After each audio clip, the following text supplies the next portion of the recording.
పొద్దున్నే లేస్తే చాలు ఆ టీవీ ముందు కూర్చోవడం తప్ప చేసే పనేమనుందా? ఎప్పుడు పెళ్ళాం తెచ్చిపెడితే కూర్చొని తినడం కాదు. జాబ్ పోయి ఎన్ని రోజులు అవుతుంది? వేరే జాబ్ ఏదైనా చూసుకున్నారా లేదా? ఈరోజు ఇంటర్వ్యూ ఉంది, వెళ్తాను. ఇంకెన్ని రోజులు ఇంటర్వ్యూకి వెళ్తారు? కొంచెం కూడా బాధ్యత లేదు. వెళ్ళేటప్పుడు కరెంట్ బిల్ కూడా కట్టేయండి. ఆఫీస్ టైం అవుతుంది, వెళ్తున్నా.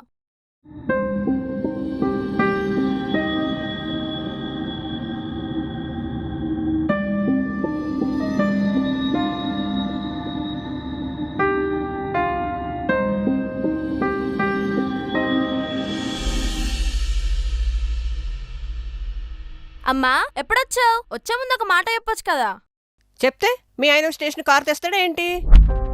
సరే, టైం అవుతుంది, వెళ్తున్నా. ఎక్కడికే? ఆఫీస్కి. నువ్వు ఆఫీస్కి వెళ్తే మీ ఆయన ఇంట్లో కూర్చొని వంట చేస్తాడా ఏంటి? సరే వెళ్ళు.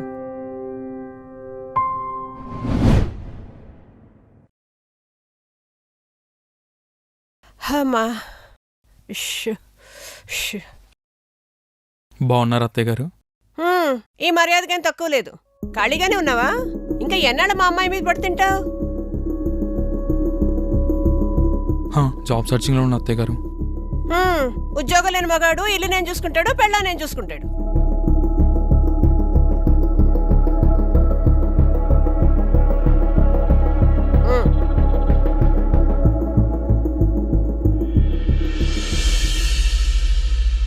ఉద్యోగం లేకుండా ఏం చేస్తాడే? ఇంట్లో ఒక ఖాళీగా కూర్చొని తింటున్నాడా? ఏమో అమ్మా, ఎంత చెప్పినా వినట్లేదు. నువ్వేం చేస్తున్నావు చెప్పకుండాను? ఇలా ఖాళీగా కూర్చుంటే ఎలా చెప్పు? ఆయన అంతే అమ్మా. ప్రియా, అన్నం పెట్టు.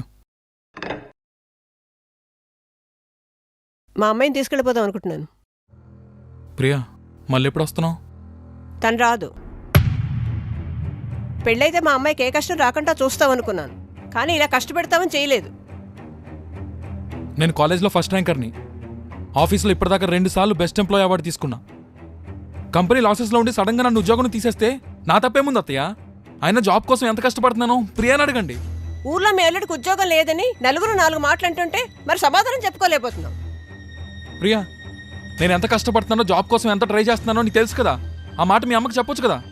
నేను ఇంట్లో పనులు చేసి బయటికెళ్ళి కష్టపడొస్తుంటే ఎంత కష్టంగా ఉంటుందో తెలుసా మీకు?